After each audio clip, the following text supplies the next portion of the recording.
was a Zen Ladies breath. and gentlemen, welcome to the Journey. Okay, first of all, the thing I want to talk about, just trying to figure out how to hijack you like you hijack Kevin every week. Yeah. Listen, How is this two mic scenario working? Hi, everybody, I've got two microphones because Kevin's not here, and so this feels like So the you're- right Yeah. thing. You're Yeah. trying to take up space for both of you? I'm going to come over here and say things like dad jokes yeah, on Kevin's side. miscongeniality, And then over here, Yeah. I'll just do my dumb stuff. yes. So, Oh, it's perfect. yeah, it's like a And you two-take. can only appreciate this on YouTube because it's like this old school news conferences when they're just a bunch of microphones yeah. stuck up Yeah, to yeah, you. yeah. This Yeah. is what it looks like. Yeah. And Tim, if there is anybody worthy of two microphones quit today, it. it's Tim. Quit it. Oh, Quit Tim. All right, so we've got big news. So yes, we're missing Kevin, and we're missing Kevin. Yes, You know what I'm yes, saying? It's a yes. heart posture, and he's physically not here. Yeah. Suzie today is chill. And I want to explore this a little bit because, it doesn't happen. You are chill, but you're not this chill. And so can I just get a little background? Have we mommy boosted? Have we mommy juiced? No, Yeah. we haven't. Oh, so we're behind. We're behind. That, oh, she could get be sick it. at any moment. depleted. Yeah, she's Yeah, totally yeah, vulnerable. yeah. Ladies and gentlemen. By the way, get the HEPA filter. Hillary had listened to last week, and she was like, "That was really funny, that whole thing." I'm like, "Honey, was that too much? Did I like tear you down at all?" She's like, "No, that was really funny." But just about the whole Oh, elderberry your whole thing. elderberry yeah. situation? But I'll have you know that I'm still making out with elderberry juice. 4 times? Four No, times? no, Okay. I'm just doing it once a day. Yeah. Yeah. It's yeah. good stuff, man. Yeah. I'm telling I'm you. even taking a little extra. Yeah. Double dipping in the whole time elderberry? I'm like, Susie's so full of crap. Yet Yeah, I still do it. Yeah. But So, just in just so you case. know. Just in case. Yeah. Just in case.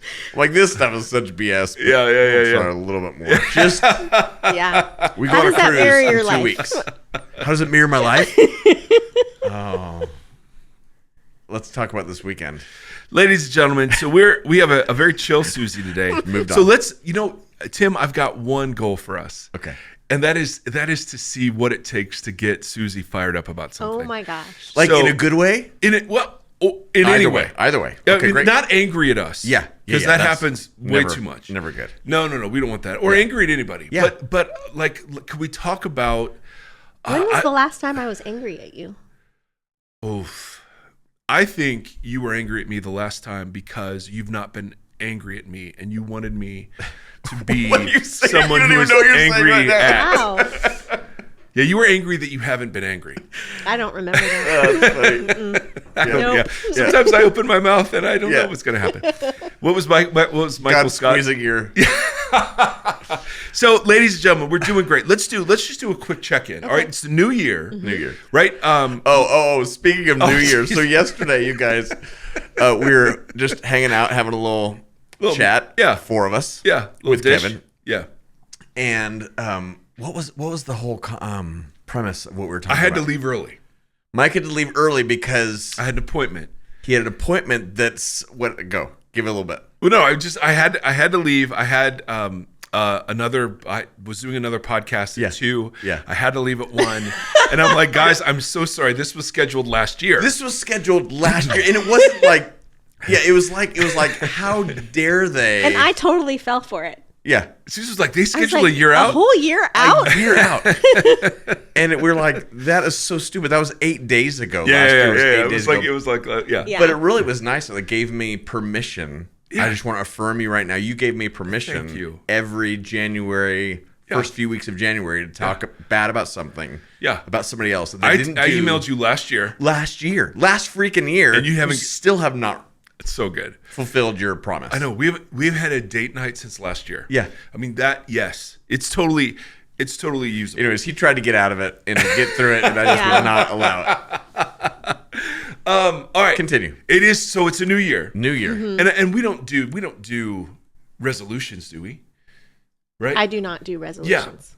What is one? What is? And I know I've asked this question in a similar form, so let me change it up just a little bit. What is 6 months from now? Yeah. What do you think 6 months from now Suzie will tell Suzie right now? Oh, good Lord. That's a great I don't question. know. Yeah.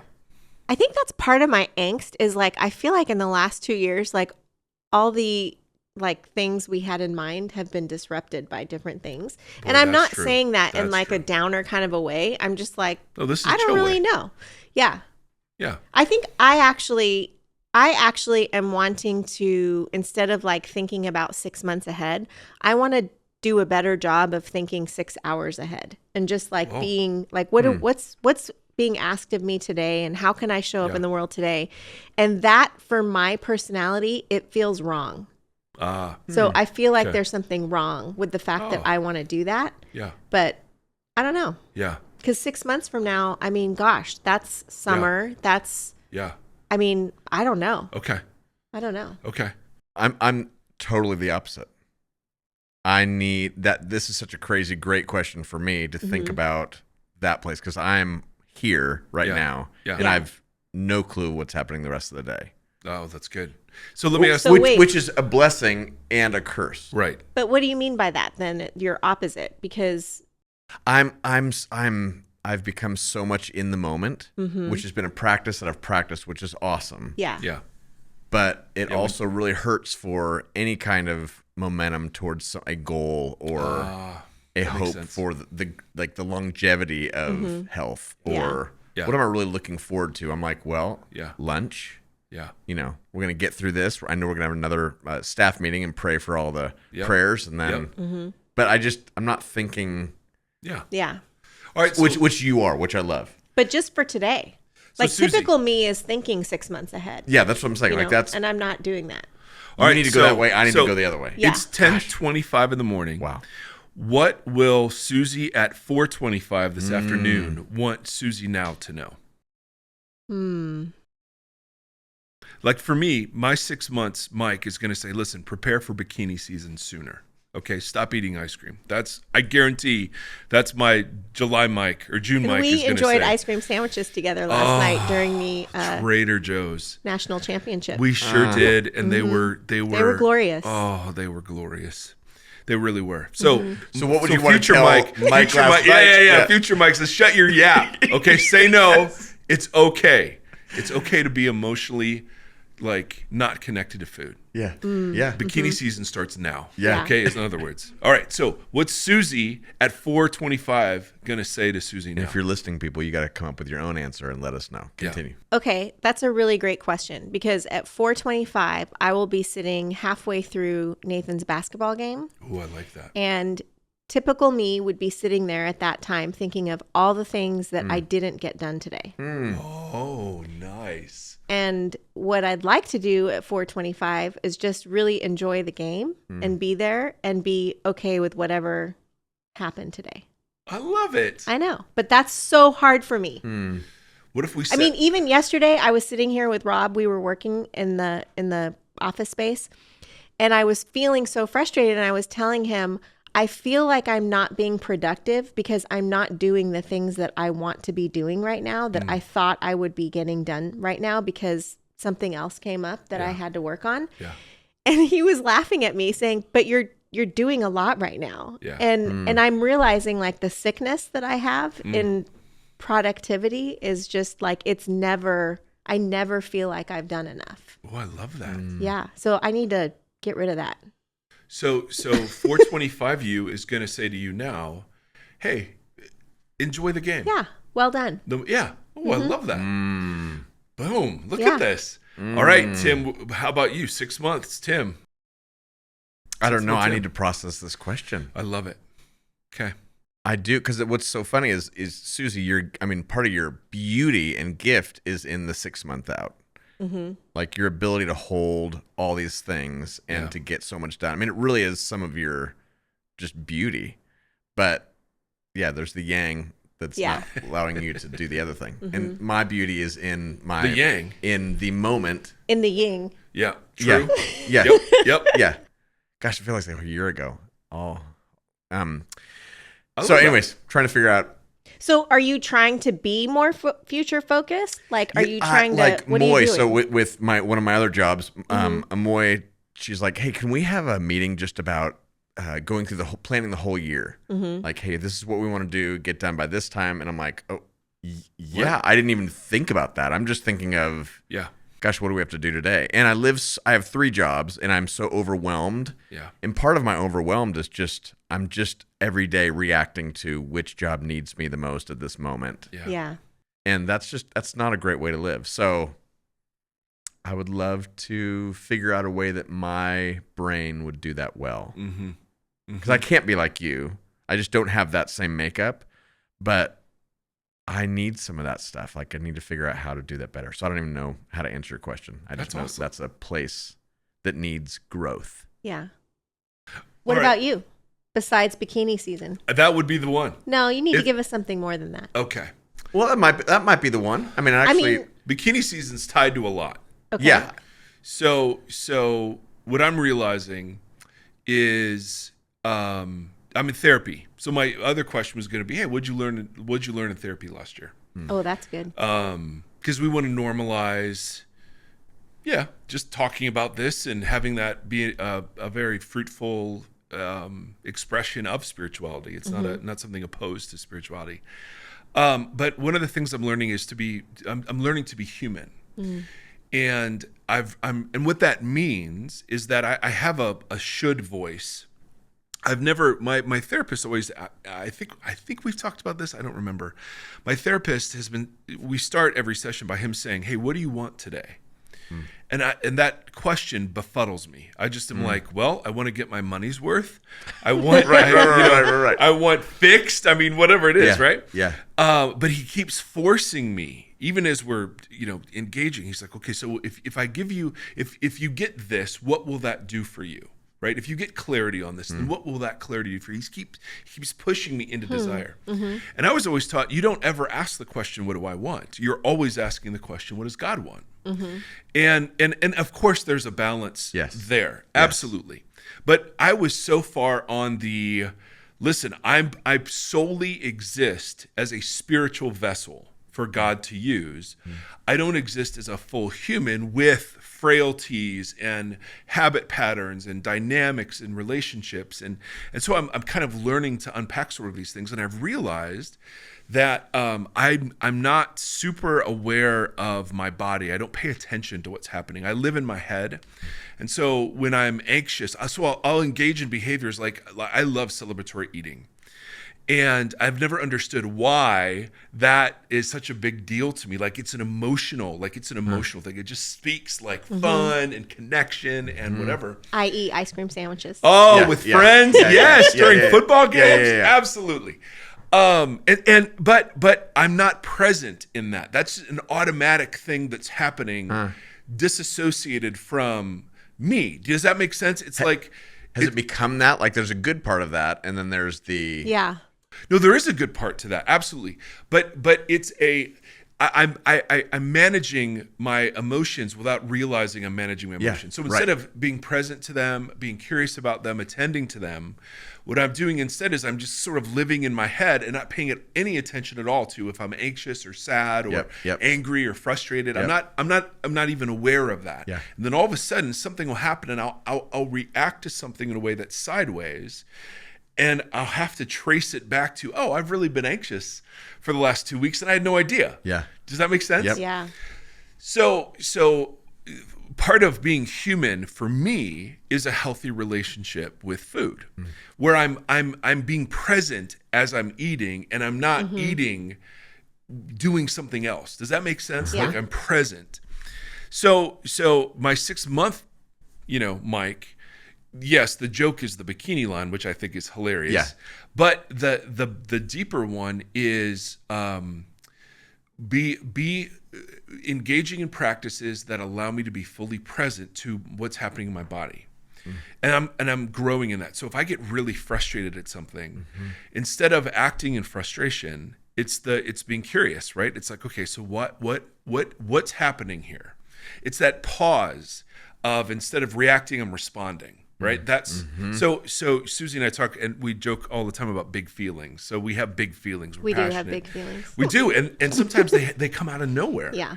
And when I treat people poorly, it's when I'm in that space and I don't want to be in that space.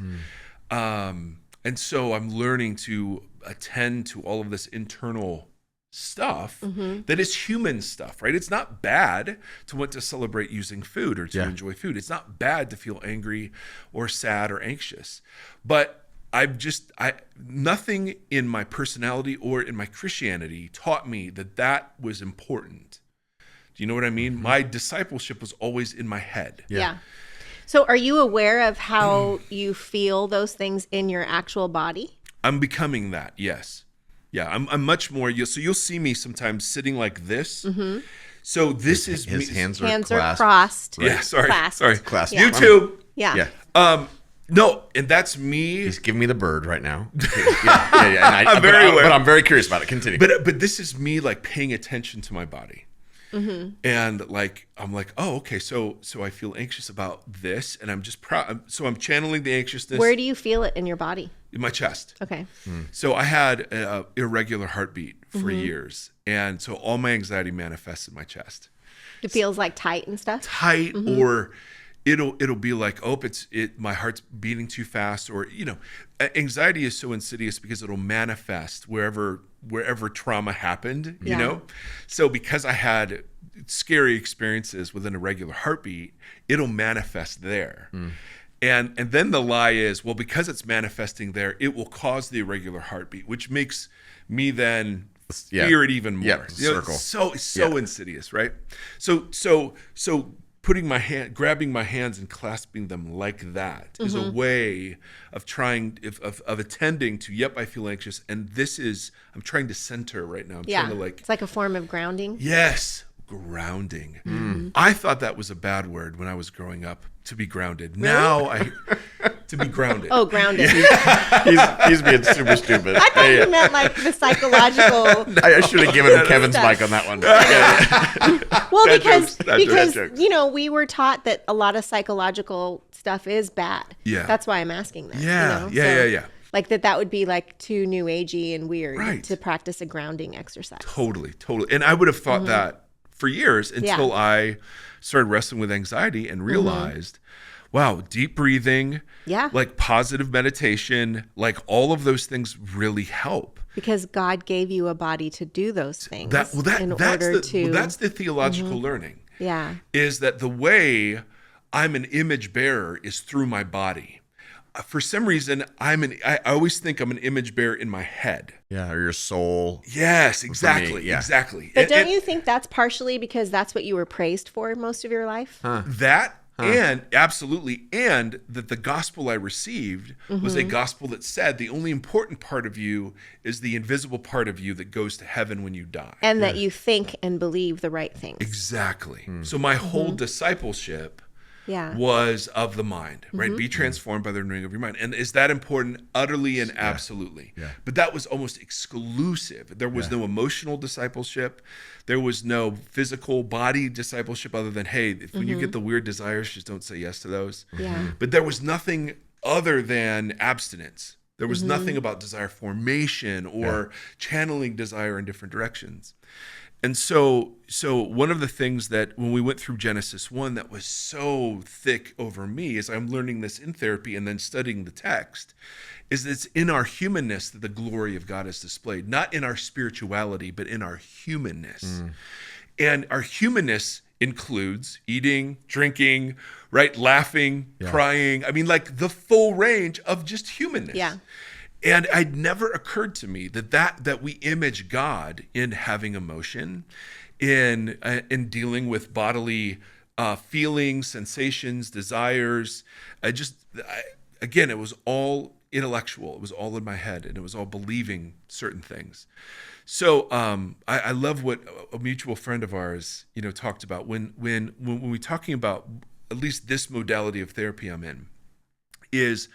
It is discipling the body into like a right theology. You know what I mean? Like there is a theology of the body. When Jesus comes as incarnate, that means that embodiment is good. And embodiment is central to the Christian life. And for a lot of us, we know this.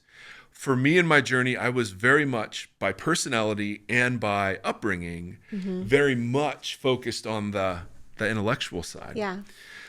And so, like we've talked about, there's a downside to that. So 6 months from now, the celebration would be that the patterns that are unconscious that I engage in, that are dealing with bodily things, would be more brought to the light and curiously engaged in.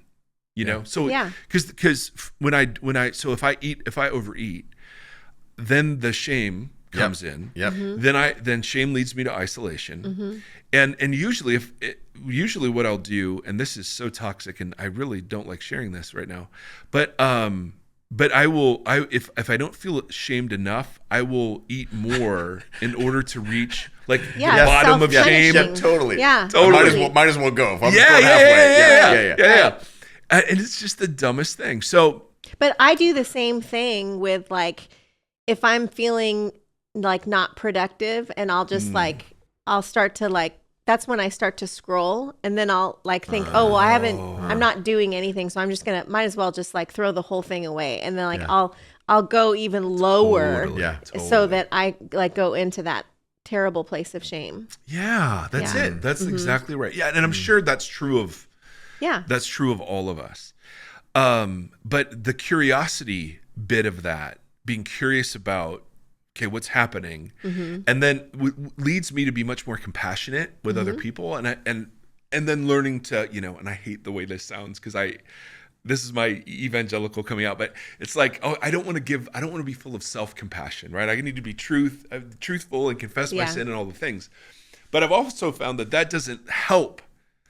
That doesn't lead me out of shame into connection, right? That keeps me in shame. Yeah.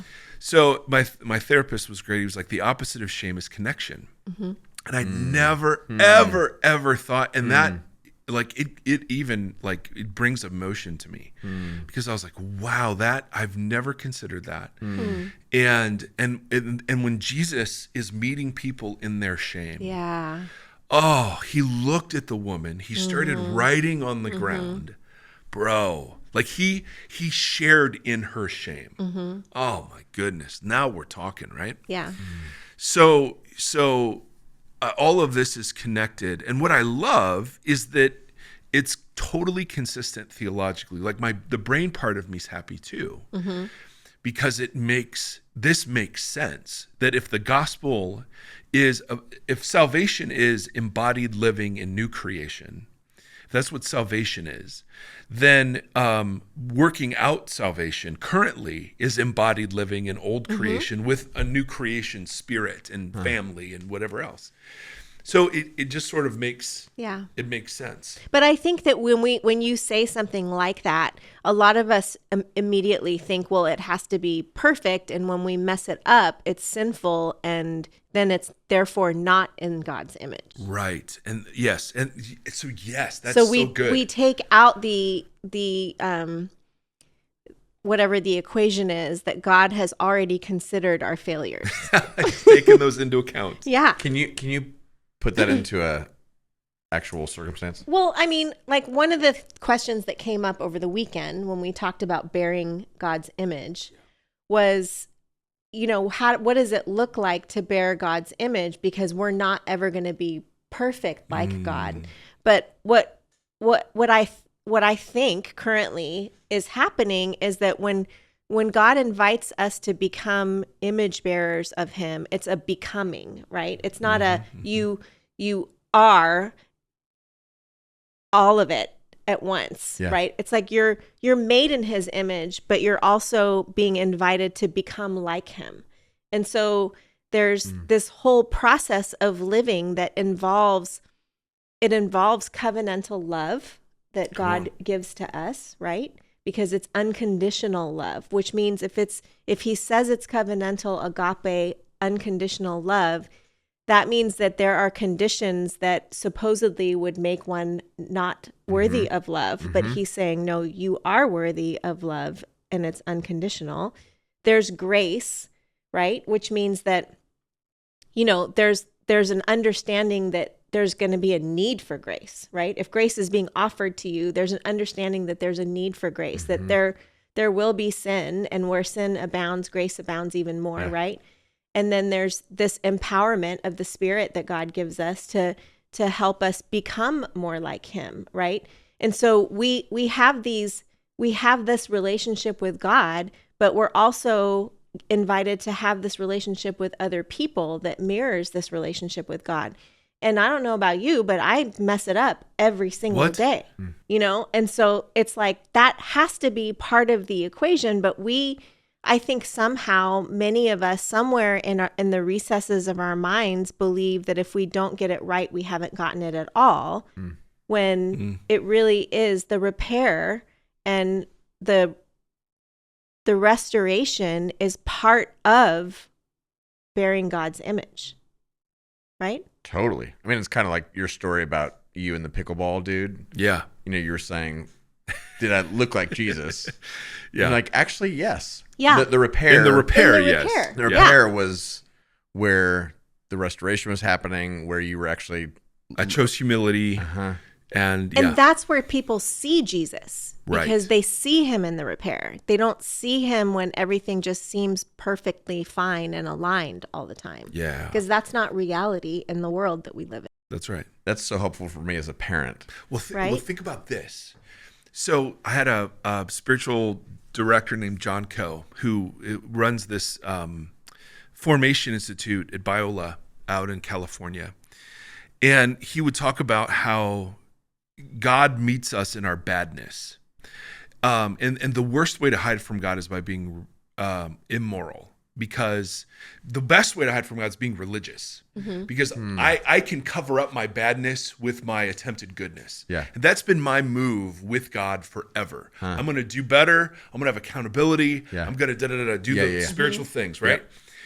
Immorality, like the unfiltered, unfettered, Yep, here I go. that's a tough place to hide from God, because you have no religiousness to fall back on in that moment. Because you're like, screw it all. I'm Yeah, good. I'm out. I'm just, And if there is a reckoning, like you can become so hardened by that there never is a reckoning. But if there is a reckoning, then you don't have any of the props to fall back on, right? You're like the tax collector next to the Pharisee. Yep.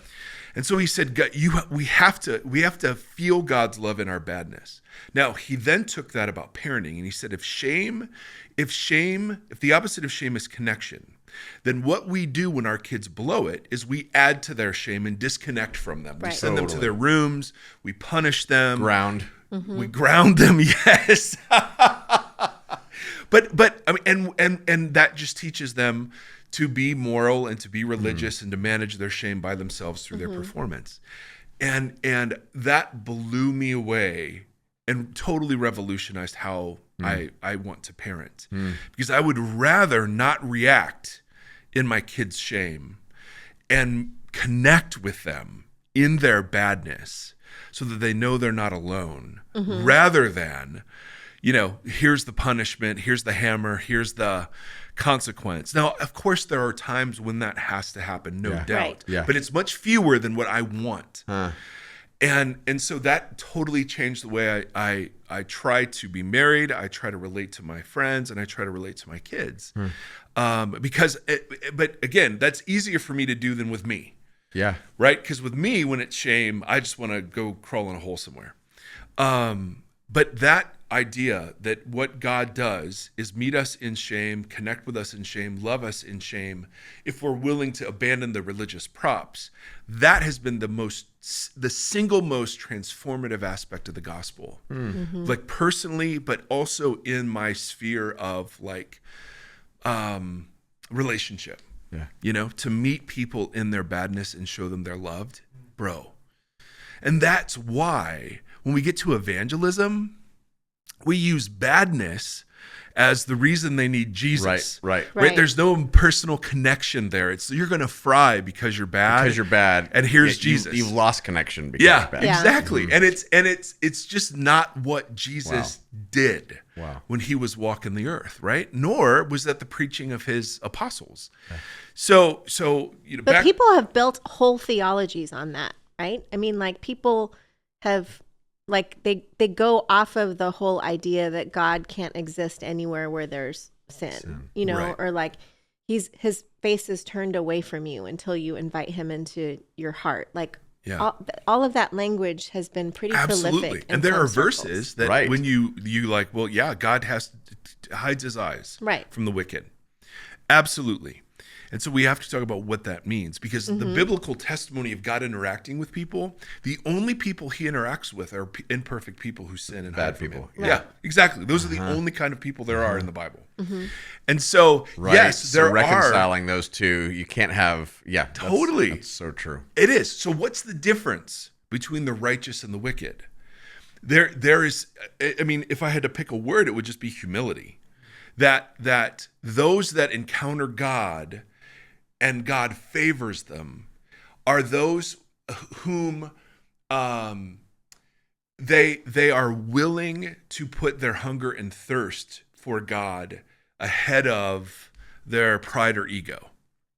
And the wicked are those who simply insist that they're good apart from him or fine apart from him or whatever. Does that make sense? So there is no baseline outside of the humility to say yes that separates the righteous and the wicked. Do you know what I mean by that? I think so. I'm trying to delineate between the two. Yeah. So and we're also dealing with a lot of hyperbolic Old Testament language about the wicked, right? So God is pouring out his wrath on the wicked. He hates them. He opposes them. Right. And then, hey, Jonah, can we go to Nineveh, the most wicked city in the world? And, and I want you to call them to repentance. Yeah.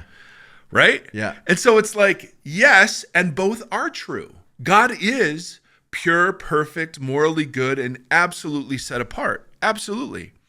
But is it possible that God's relationship to sin is like your relationship to cancer, where you don't hate people who have cancer, you hate the cancer that has the people? And so I see God's antagonism towards sin now, and I do see it towards sinners for sure, right? People who harden their heart to him persistently, but I don't see it in salvific terms. Like in the Old Covenant, you had people, Israel, who would experience God's blessing and then they would turn their hearts. And was God angry and furious and would he chastise them? Yes, absolutely. But they were still his people.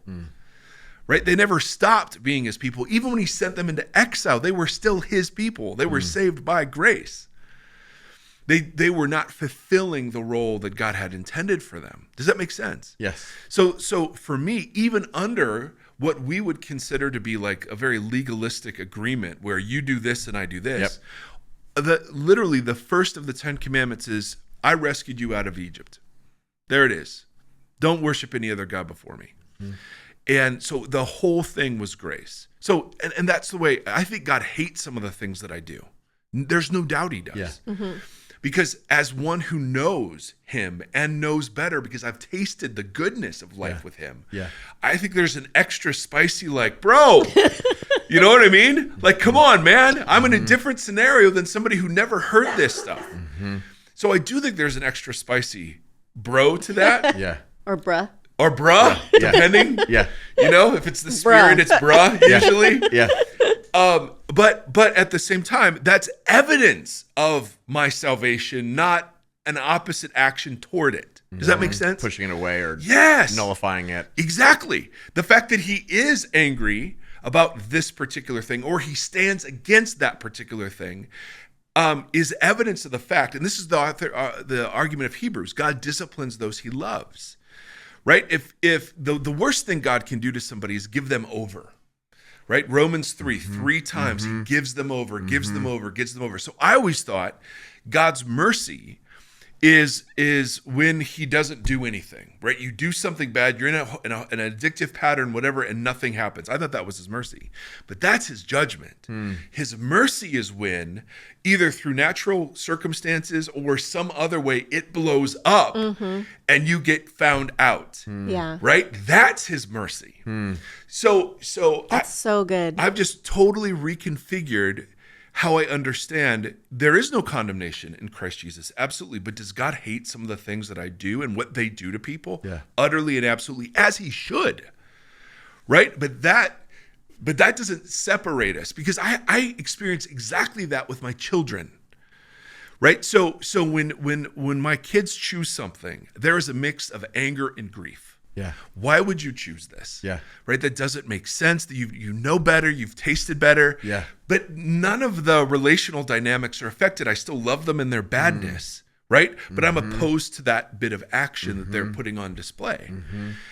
And so anyway, all that is to say, how I read the operation of the Spirit, right? Do not quench the Spirit, do not grieve the Spirit. So I do believe we can do that as Jesus people. But notice those words, grieve and quench. Do my kids grieve and quench sometimes? Absolutely. Absolutely. But the fact there exists a relationship that is grieved and quenched shows that the connection itself is there. And is there a point when that happens so much? Absolutely. That the relationship is tainted? Of course. I mean, that would be the fear of most Christians is like, I mean, that's why everybody's like, well, it depends there's what no you amount mean. of sin you can do. Well, it depends what you mean by tainted. So when I hear tainted, in the way I heard that was, I've heard of parents who've had to ask their kids to move out, right, be cut off, right.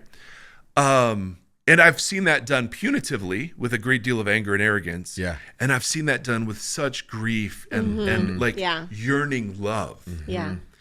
And so even there, at the extreme, when he sends them into exile, the pictures we get in Hosea and other places is of a grieving husband, mourning over his faithless spouse.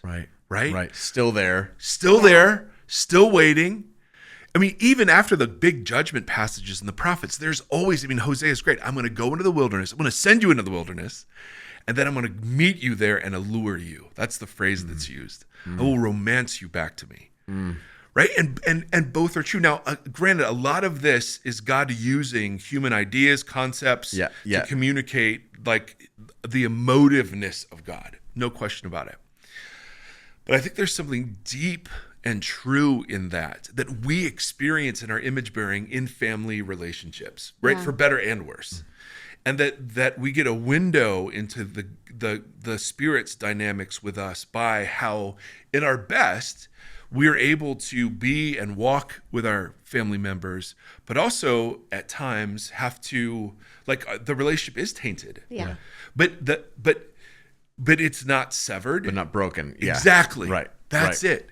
And that's the prodigal son story, right? With both children, the relationship was tainted. And the father stood, waited, and ran, and then pursued the older son too. But I think what you're saying though involves the two parties wanting to come together at some point to restore the relationship. I mean, there are times where the relationship does break, and like we had a couple people ask over the weekend, how do you have relationship with your family when they've hurt you and they won't see what they've done. They won't repent. They won't own what they've done to hurt. And I have to continue to put up boundaries. Yeah. I have to ignore calls. I have to, there does come a point where that happens, but like you're saying, there's grief involved. There's sadness. There's an openness to, if we can come to a place of humility and forgiveness and responsibility, then there can be restoration. That's right. So that's right. God won't coerce ever. Yeah. He just won't coerce. Yeah. He won't pressure. He woos, he invites, but he never coerces. And so because he's committed himself to honoring the dignity of his image bearers, it is possible for image bearers to turn their backs, to walk away. Yeah. It absolutely is possible for God to see things in the lives of his image bearers that he opposes. No question about that. That's a good, healthy balance between all bad, right, and he's all good. That's a great.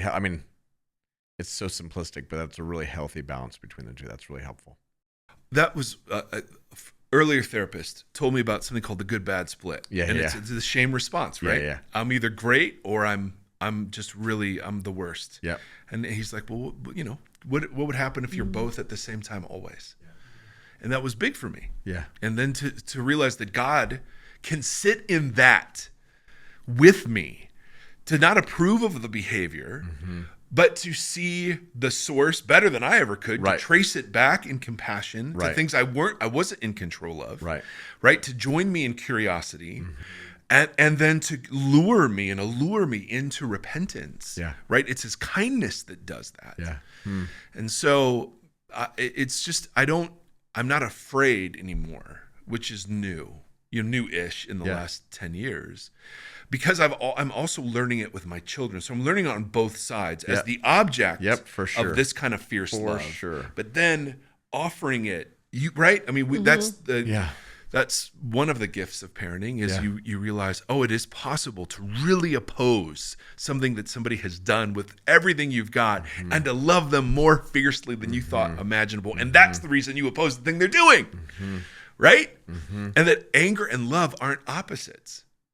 They don't have to be. Yeah. And so I just love that when Paul described how we oppose the work of the Spirit, it was quench and it was grieve. And it was like, that's right. That's exactly right. So is it tainted? Well, we experience the consequences of our own actions. Absolutely. Yeah. But it's not tainted on that side. It's not tainted on the Father's side. Yeah. You know what I mean? That's that perfect. That's it. And we don't trust it. Because anytime anything gets tainted in our world, it like is legit in real time tainted. And so this is why this has to be embodied theology in a community where we actually love people in their badness while telling the truth, Which is how you access everything that you just said. Because I was thinking as you were just talking, like there's no, how do you get to the place where you can access that truth and that comfort and that compassion and that awareness that God is with you? Yes. And that's all the stuff that gets worked and understood through being in community. That's it. With other people who are wanting the same thing. That's Suzie. Another mentor. We are hurt in community and we are healed in community. And that's just so true. That's why a healthy church community is worth more than gold these days. To find a place where you can be simultaneously, honest about your shortcomings and loved into your future. And that you can learn that this is what God is actually like. And that you can come to a place of believing that this is what God is like. Because I'm listening to you talk and I'm thinking there are so many people who don't really know or believe that this is actually what God is like. And we're living, and like we're living in the pain of our consequences and the choices that we've made and our habits and addictions and things like that. But we don't understand what God is like. So those are the things that you kind of work out and grow in with other people. That's so good. And that's what Kevin, when I first met Kevin, he was talking about mutual discipleship. Yeah. And that is actually the end goal of discipleship, is that we'd have a right view of God, a more right view of God. And that's only done through a breakfast I had with the guy this morning that was so good. And I think on the other end of that breakfast, we both had a bigger and more beautiful view of God. I love that. Which is what you mean by the word right. Yes. Not like correct. Yes. Not correct.